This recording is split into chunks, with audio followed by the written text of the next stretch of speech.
Hello, welcome. This is Sports This Morning. We're broadcasting live from Channels TV Sports Center in Lagos, Nigeria. Glad to have you join us. I'm Austin Okonakpan. It's great to have you join us again.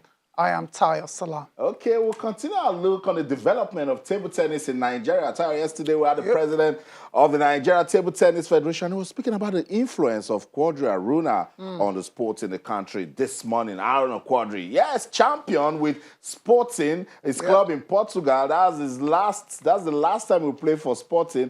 But we'll be talking about some of the things Aruna Quadri has done to influence the development of table tennis in Nigeria. Yeah, it's safe to say Aruna Quadri is a role model for a lot of our upcoming players in the country. We'll be talking a lot more about that on the show. Also on Sport This Morning, this time in the English Premier League, Jose Mourinho recorded his 200th Premier League victory last night as Spurs defeated Everton by a lone goal.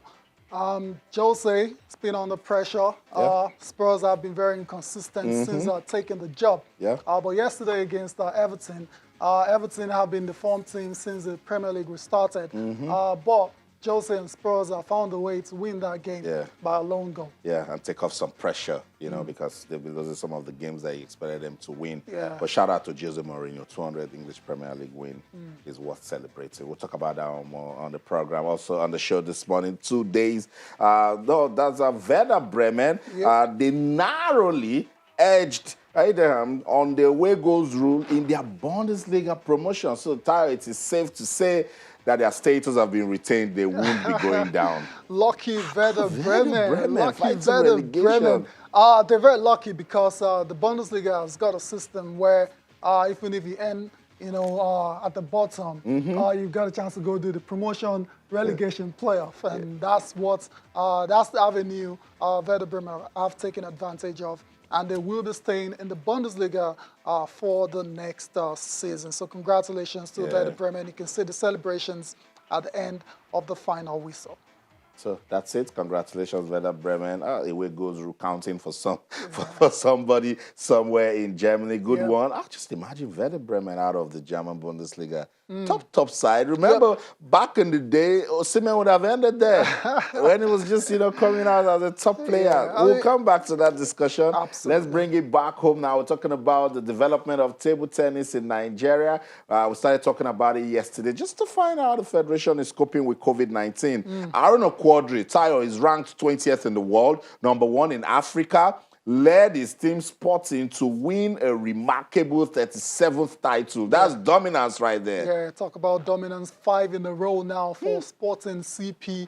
Aruna Quadri, of course, playing a very, very crucial role in that victory over the weekend, you have to say. And what more can you say about Quadri? I know. I mean, it's been incredible in the last 5-6 years now. Has been very, very consistent and has been delivering top-notch performances both for Nigeria and for his club side. And he's just a remarkable player, and there's still a lot more to come from this guy because he's still fairly young for a table tennis player. That's right, and no wonder a top club in Germany. Of course, it described the German Bundesliga for table tennis as the toughest and most competitive in Europe. And that's where a top player should be. So he's going to Germany now, new challenge, and he's looking forward to it. But bringing it back home, Tayo, this is what we want from top stars. You use the word like role model to the upcoming generation. You guys spoke to Taiwo Mati the other days in Portugal. It was Quadri's influence. Really? Yeah. There you go. And that's what we want our top stars to be doing, rub off on the upcoming generation. Absolutely. Very, very important. If you're a superstar, sports star, automatically by default, you're a role model, you're an influencer. So you have to try and help where you can. It's good to see Quadri. A lot of people didn't even know that about Mati Taiwo. That was Quadri has helped, gotten him to Portugal where he's exposed to things he hasn't seen before. All this while he was in the country. So shout out to Quadri, and hopefully other sports stars in Nigeria can do similar stuff. That's right. I mean, keep the fire burning. We had the president of the Nigeria Table Tennis Federation, Ishaku Tikon, on this show yesterday, and he took time to also highlight some of the contributions Quadri Aruna has given to the development of table tennis in Nigeria. Let's listen to him. Marti Taro is in Portugal today, and I give it strictly to Aruna Quadri. You know, we have this thing in table tennis family. The one that have gone forward, look back to the one that is coming behind and try to draw them in. We as a federation have at different times identified clubs. You know, you see, no matter how good you are in Nigeria, except you start participating in a world event, your talent and experience will be, will be limited. So we try to expose them. Abdullahi, the one we call Yaro Yaro, have been cut down. He can't come back to Nigeria because he participated in an Oman, ITTF Oman Open, and he couldn't come back because they locked down the flight. There's no flight for him to come back. And so many other players. We have, young players that are actually trying to be support. But, you have to do with resources. The funding, actually, because if you want to go out to participate in either Portugal Open, German Open, Hong Kong Open, you all have to do with money. Individual development of table tennis, most of them sometimes reach out to different windows to see how they can source funds to get out. But we as a federation have made it as priority that within our activities in Nigeria, we expose them to play and participate in world events. That is where they're going to meet with the world stars, and that is how their own game will also improve. So that's it, the president of the NTTF. So what's the point if you're a local champion, you're a local champion. For you to be international, you need to go out there and compete with the best. Absolutely. Yeah, that's the only way, to get to the next level. Coming back to Marti Taiwo. That's right. We had him on the show a couple of weeks ago, and he said then that his goal, ambition is to eventually surpass everything Arnold Quadri has achieved in his career. And that's very interesting, considering that, this is just a young star still in his teens and he's already looking and aiming that high, that's right. For his table tennis career. That's legacy right there, So he already has targets. Some look at it as that's big dreams, but there's somebody has laid a foundation for Marti Taiwo to dream, And that's what if Marti Taiwo eventually breaks Arnold Quadri's record, the other generation coming after Marti Taiwo, so we keep up in the game. Absolutely. Absolutely. Yeah. All right, then shout out to Bode Abiodun as well. He was a part of the victory for Sporting as well. That's right. Shout out to Bode Abiodun. Shout out to Omotayo Olajide. They're all doing their big. Shout out to Edem Ofiong, Olufunke Oshonaike. These guys make us talk about table tennis, all the time, and we really, really appreciate them. Let's get on with the show now. This time, talk about beach volleyball in Nigeria. And we're hoping to get the Nigerian women's team to qualify for the Tokyo Olympics. Then COVID-19 came. The president of the Nigeria Volleyball Federation, Musa Nimrod, is still optimistic. Tayo, he says that, look, COVID-19 or not, whenever they want to play this qualifier, he is 100% certain Nigeria will qualify. Well, it's good to hear the president, sounding very confident. That's all he can do. That's all he can do. I mean, you don't want to go into the final round and not believe in your chances of progressing, achieving that historic qualification for the Olympics. I'm just worried that our team, which was in great form, great momentum, had to, not because of the effort or anything like that, but because of COVID, that momentum was halted, and they're gonna have to start all over again. That's why it's very important to know what they've been doing during this lockdown and how fit that they outfit they are, what kind of preparations they've been doing, which is very, very difficult, you have to admit, because no chance to train, facilities are shut down, and all of those things. And that's where the leadership of the volleyball, Beach Volleyball Federation has to come in here and make sure that the team has, everything in place to make them, continue their assault and trying to qualify for the Olympics. That's what it is, and they need to do a lot of mental work also. need to psych them, let them know that the mission is still the same. Right. Our mission is not yet accomplished. It's just one more hurdle. Last time out for Rio 2016, Nigeria hosted, lost to Egypt in Abuja. The president is saying that we still want to host this final round of qualifiers, and it will be painful if we lose again. That'll be back-to-back defeat at home when you've already seen the finish line, but you cannot cross it. So I like the fact that they're keeping the faith. As you said, they must do those things that they need to do in terms of keeping fit, work on the psychology, get their trainers to always be there to talk to them, because it'll be good to have Nigeria feature at the Olympics for this, because that's one way that we can now come back and look at ways we can start developing beach volleyball in the country. You're spot on, Austin, anyway. So I will continue to definitely monitor that situation, and we'll be giving you all the updates you need to know on the show as regards Nigeria's quest to qualify for the Tokyo 2020 Olympics. That's for beach volleyball. Let's move on with the show from beach volleyball. With the show now, and talk about the development of curling, which has been affected like every other sport by COVID.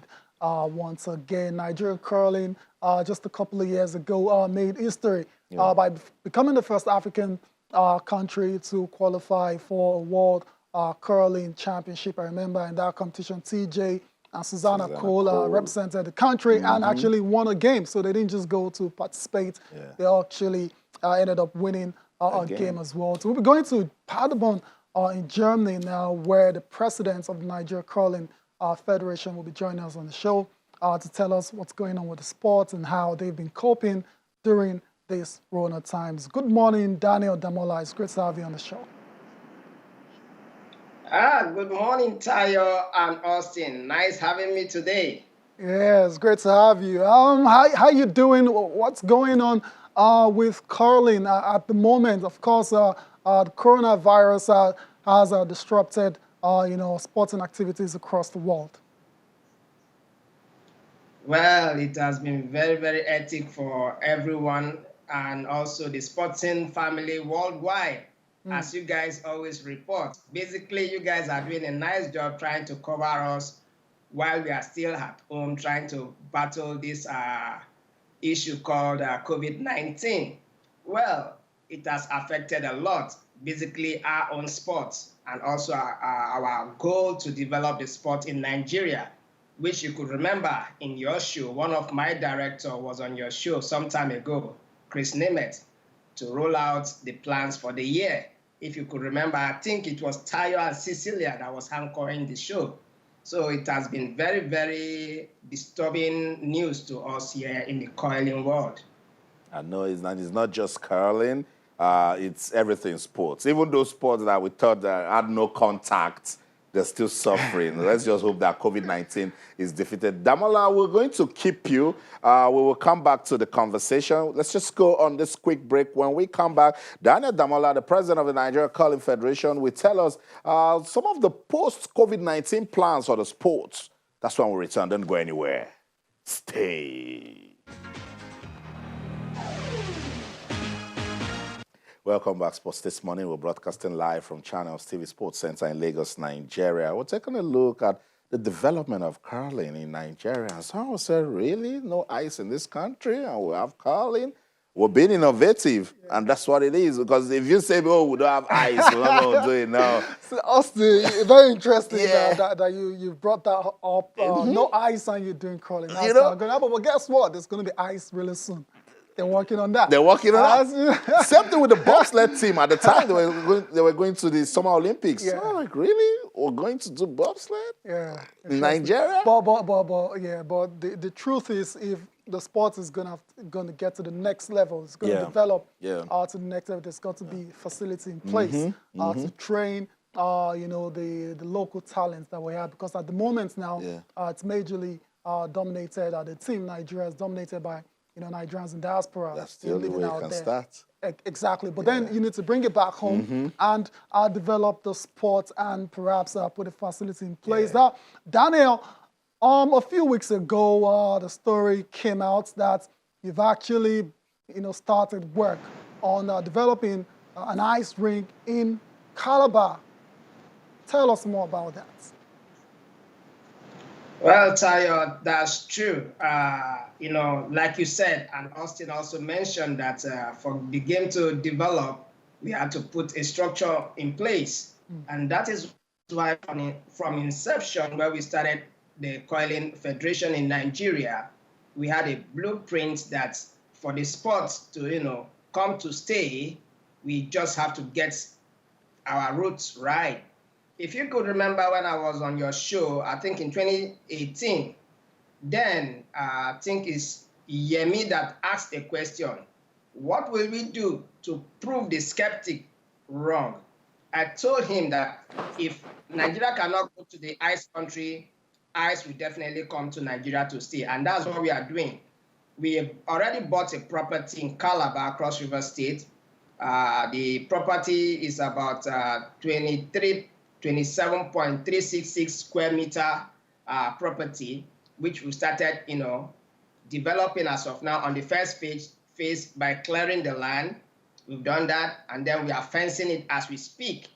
After that, we'll now move to the second phase, the groundbreaking and the rest. We are not just sitting back to, say we are a high sports nation now, just like other ice sports. We want to bring ice sports to Nigeria and make it stay. And the beautiful thing is that the facility we are developing now is going to serve other African countries, whereby we want to make our country also, we develop the youth to compete favorably when it comes to curling internationally. We want this sport to compete with the likes of football, basketball, like I earlier mentioned as well some years back in your show. You guys asked me, how is it going to be possible? First, we are starting up with the floor curling. We're going to be producing floor curling there in Nigeria, which we've started the groundwork. Then we distribute it to secondary schools, and everyone who wants to play this sport. That will be the level 1 of making sure that every household, everybody, every school, everyone who wants to play curling have the feeling on that floor curling. And joining that with the training aid, which one of us developed, Chris Nimet, it was also on your show some time ago. That also will teach them the rudiment of the ice, how you can slide on ice without being on the proper ice. So infusing those together, everyone can know, learn, play curling, then they will transcend from that into the property that is the arena we are building now. And the unique thing about the arena is this. We're going to have 2 sides of the rings. One is for our dedicated curling, the other one is for other kind of ice sports, meaning that we want to make Nigeria a capital hub of ice sports in Africa. Sounds good, and huge dreams you've got, Damola. When you say you want curling to be as football in Nigeria, that's a lot of hard work you need to put in there. But tell me first, how can you spark interest? What is it about curling that will make somebody say, oh, they want to pick up the stick and get into the ring and start doing curling? What is it about curling as a sport? Curling as a sport gives you joy.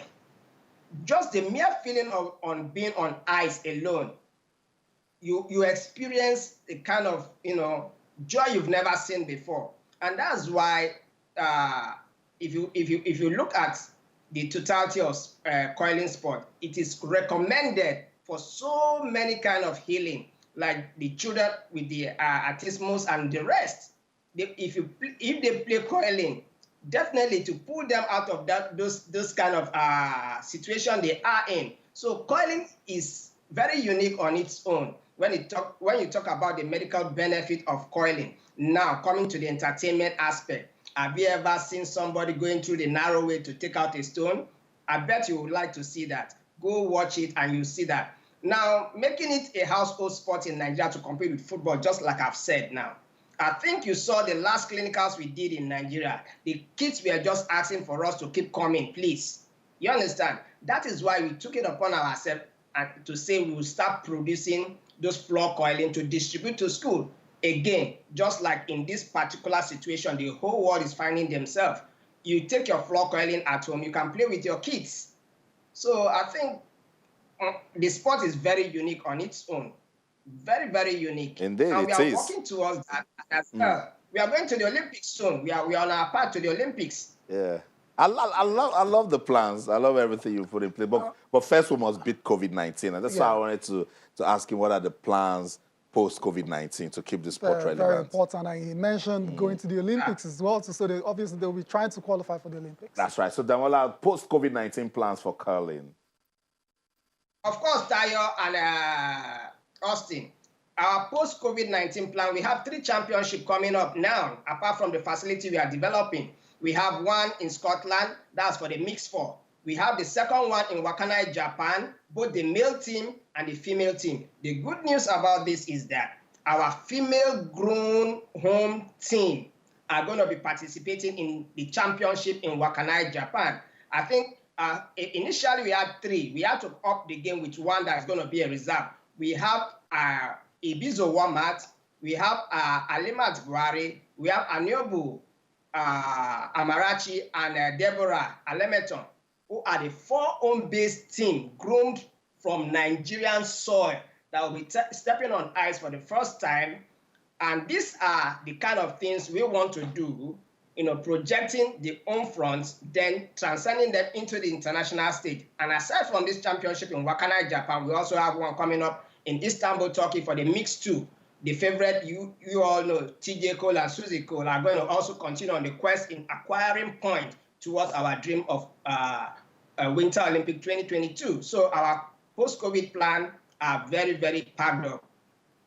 Thank you so much, Damola Daniel. I love the vibes you're giving as regards curling. All the best. Stay focused. Keep winning. We'll continue to monitor your progress. Thank you. Thank you, guys, and stay safe. And Nigerians, we love you. Thank you. We love you too, and stay safe too. So it speaks a lot of passion. That's all you need to win. Passion. Passion for football, I understand. Passion for basketball. As a Nigerian, for curling, it's very interesting. It's rare. And that's the difference right there, So let's see, as Susie and Tijani got us talking about the sport, and I remember then, Tayo, we were like, really? Yeah. Now look at how far they're taking it. They've already got the property in Calabar. They're going to put ice rings there. I love what he said. I said, if we are not going to have ice will come to us. Exactly, and that's what they're doing. So, very interesting to see where the sport goes eventually. We need to go on a very short break now.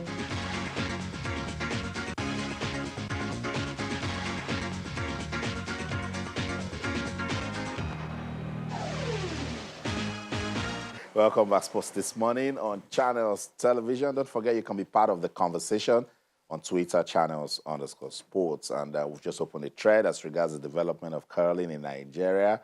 Tayo is struggling to understand the passion that Damola Daniel is using to lead the charge. We might just join him and be part of nation building. Someday, Nigeria might just win a major curling championship. Everybody will start talking about it. That's how to start. He has taken the steps. Let's follow on Twitter, Channels_Sports. Let's welcome Bada Akintunde Johnson. Joins us now. Last time, traffic didn't let him make it to the studio, but we went to him with technology. Bada, it's good to have you on the program. Always a pleasure to be here, Austin. Good morning. Yeah, good morning. It's great to have you, Bada. Let's just cut to the chase. The Premier League. That's what it is. It's getting us talking this morning. Just one game played last night between Tottenham and Everton. Match was played at the Tottenham Stadium, and then lone goal victory for Spurs. Michael Keane, the unfortunate player, to score an own goal in that one. But that was enough to get all 3 points for Jose Mourinho. Some respite for him. He's respite. been under tremendous pressure based off how disappointing Tottenham's season has been. When he took over from Mauricio Pochettino, there were high hopes that based on his experience and his track record, he should be able to get Tottenham firing again. This was a team that played in the finals of the UEFA Champions League last season. Right. But their season hasn't exactly inspired hope or confidence. They are actually 19 points. Before that game, they were 19 points worse off than they were at this stage last season. So that win was much needed. It was scrappy, it was scruffy. Yep. It wasn't a very exciting game to watch. But at the end of the day, it was the 3 points that mattered for Tottenham. And, you know, it came, like you said, in fortuitous circumstances, you know, a Lo Celso shot bouncing off Michael Keane and bouncing into the net. It was a game of few chances. What really worried me from a Nigerian standpoint is the sort of way Everton played. And by the way, that was Everton's first loss since Project Restart. I didn't see Alex Iwobi get on the ball as much as he normally would whilst he played at Arsenal. That attacking verve, that, you know, eye for the pass, that ability to take on defenders. There were, in the last 2 seasons at Arsenal, Alex Iwobi was known as the king of nutmegs because he would take on people and beat them. He's not doing any of those at Everton, and that worries me. That's one of our key players in the national team.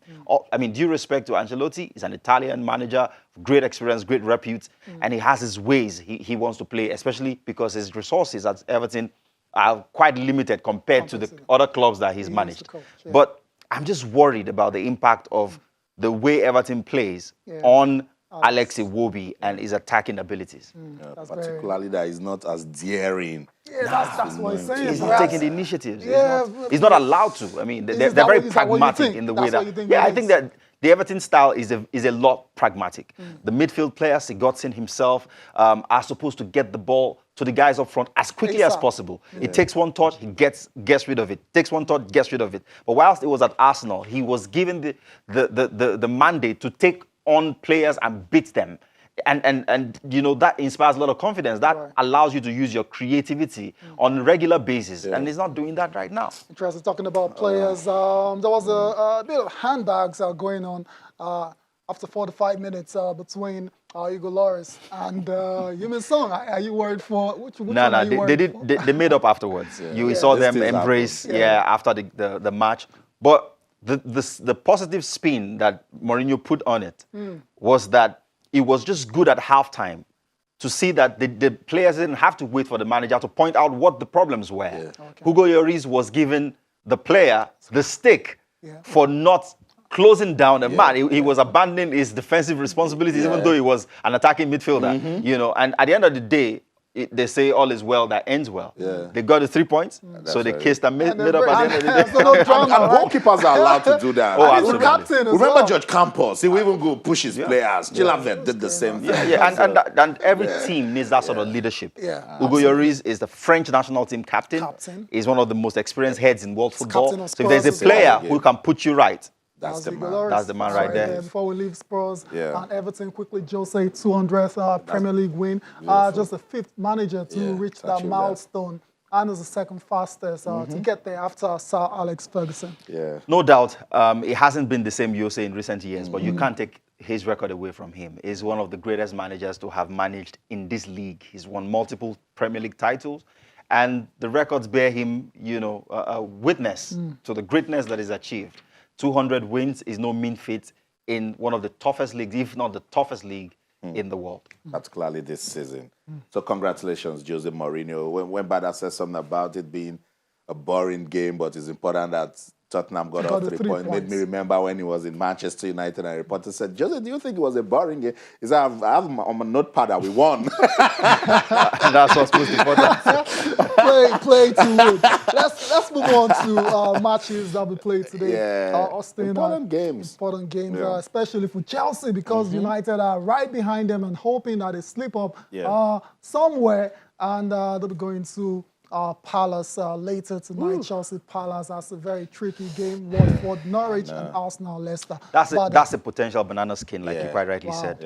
Away at Palace, Roy Hodgson has forged a team that's got the mental fortitude. That's why you worry for them. Of course, they just lost to West Ham against Crystal Palace. If they don't get on their A game, they may not get anything out of that game. And more worrying is the fact that N'Golo Kante might not be playing in that one. No, tough one. Big games in the English Premier League. All of the games, there's something in it for each of the teams. So the guys believe that Chelsea is important. Arsenal, they need to win that one also against Leicester to keep their momentum going. The game doesn't mean anything to Norwich, but it means so much to Watford. When we come back, we'll talk about those other games. Don't go anywhere. Stay with us. So Chelsea fans, let's have a conversation this morning. Bada says it's going to be a very tough one against Crystal Palace. No Kante, some other players are missing. No Tomori. So what do you think? Can Chelsea still go to Crystal Palace and win? Talk to us on Twitter channels _sports. So yeah, that's what it is. Big game for Arsenal against Leicester. If they beat Leicester, they will be proving a point because they get tied with Wolves. And then from there, I think we can take a second look at Mikel Arteta and his mission at the Gunners. Yeah, you look at the Mikel Arteta project, if I can call it that, and, you know, you feel the jury is still out. On some days, the Arsenal team looks really good. On some other days, like against Brighton, when they lost, I mean, surprisingly, it looks like what's really going on here. But you can't deny the fact that over the last 4 games, they seem to be doing something right. Yes. They've won 4 straight games. They've won 3 away games. Yeah. They won at Sheffield, they won at Wolves, they won at Southampton. Those are trips that Arsenal... You just take your eyes off and say, what's the score? Nailed on to lose. Nailed on to lose. But key again is that Arsenal's leaky defense seems to have been fixed. They haven't conceded in 3 consecutive league games for the first time in years. Yes. So what he's done now is playing 3 centre-halves and he's playing 2 wing-backs. And so when they're defending, they've got 5. Wow. But when they're bombing forward and they lose the ball, they have the security of an extra centre-back, which doesn't expose David Luiz unnecessarily. Yeah. So I think he's taken a lot of learning from that game against City, where you know the centre-backs were unduly exposed and they were punished for it. Right. So the solidity has formed the base of Arsenal's play. And that's why they beat Wolves. Because if they can stay compact and prevent the opposition from scoring, Arsenal has the attacking capacity to score goals against any team. And that's why I believe that they have a big chance against Leicester today playing at home. They'll play with a bit of freedom. Leicester take away the last win. Since the restart, they haven't been the old Leicester. I agree. So we don't know what Leicester shows up today. But I think that my money would be on Arsenal just because they're in a rich vein of form. And Arteta has tweaked the system to mean that Leicester will have to do more than just play the long ball to Jamie Vardy, hoping that he runs behind the defense. There will be no behind the defense because there will be 3 central defenders who will be playing very deep. And that's now, they've perfected choking that middle now. And if they are winning the ball in the middle, you just mentioned they're good with the attack. That's what happened against Wolves. The goal that Lacazette scored came in, they won the ball in the middle, touch, and then even the first goal, you look at the transition, the way they picked the ball up very quickly, Cedric Suarez, up to Aubameyang, out to Tierney, across, and Saka was there. Goal. So Arsenal have that attacking prowess, and they can hurt any team. And that's what I was asking, where was Arsenal all season if they can play sort of football? And this Leicester win will be important for them because up next is Spurs. Yeah, so if they win and Wolves lose their next game, they'll be tied on points with Wolves. A couple of weeks ago, no one saw that coming. They were 11th. They were 11th. Now they have slim hopes of still making the UEFA Champions League. And they have the fortune again of having to play their direct rivals. They played Wolves, they played Spurs, they're playing Leicester. So take points off those teams and see what happens from there. All right, let's start with Sporting Live. That's our first paper. A lot of very interesting stories. Of course, Victor Osimhen is still in the news. Osimhen keeps Napoli waiting. This has been speculated for the last couple of weeks now. I'll get back as thoughts on it. Ballon d'Or 2020 power rankings. Lewandowski skill number 1. It has to be. West Ham joint race for John Mikel Obi. Victor Moses could return for Inter against Verona. Suffered an injury a couple of days ago. Mandzukic dumps Qatari club. Which one? Okay, let's talk about Osimhen and perhaps Mikel. Osimhen because of its significance to us. And I've said it before on this show. I do hope for the sake of the guy's footballing career and his upward trajectory, progression, that he goes to Napoli because of the kind of football Napoli plays. Really? They would supply him more than enough ammunition to become one of the the best marksmen in the game if he goes there. It's not about going to a big club just so that you have that name. It's about going to a place where you have an opportunity to play top quality football and play in top competitions like the UEFA Champions League. Napoli will qualify more often than not for that competition, and they will play well. They will go far. You have all the Marek Hamšiks, Lorenzo Insignes, Jose Callejon, and all those players who will play off him and ensure that there's a steady supply of, chances. They create chance after chance. Last weekend when I watched them against Roma, I mean, I'm like, this team was tailor-made for Osimhen. Wow. It's the kind of team where he goes straight in the middle and he just tucks away those chances. Let's just hope that they give him a chance to play. That's it. Before we wrap up, let's just take two tweets and then we'll wrap up the show. Eswabom Jonathan said, guys, calm down. Chelsea will win 2-0. Chelsea fan. And on Colin, we're going for Wara Bosun says, just wondering how feasible it will be to have Colin established in Nigeria with its requirements and most importantly, power supply. I think we are better off using facilities in Europe and focus on developing what we can easily manage. Wow. It's okay. Thank you so much, Bada, for stopping by. Always a delight to have you. Thank you, Tayo. You laugh about Colin. Oh, we got to go now. Yeah. Many thanks for joining us again. I am Tayo Salam. Okay, let's do this again tomorrow for the team. I'm Austin Okonakpan. In everything you do, remember, keep talking sports. Bye for now.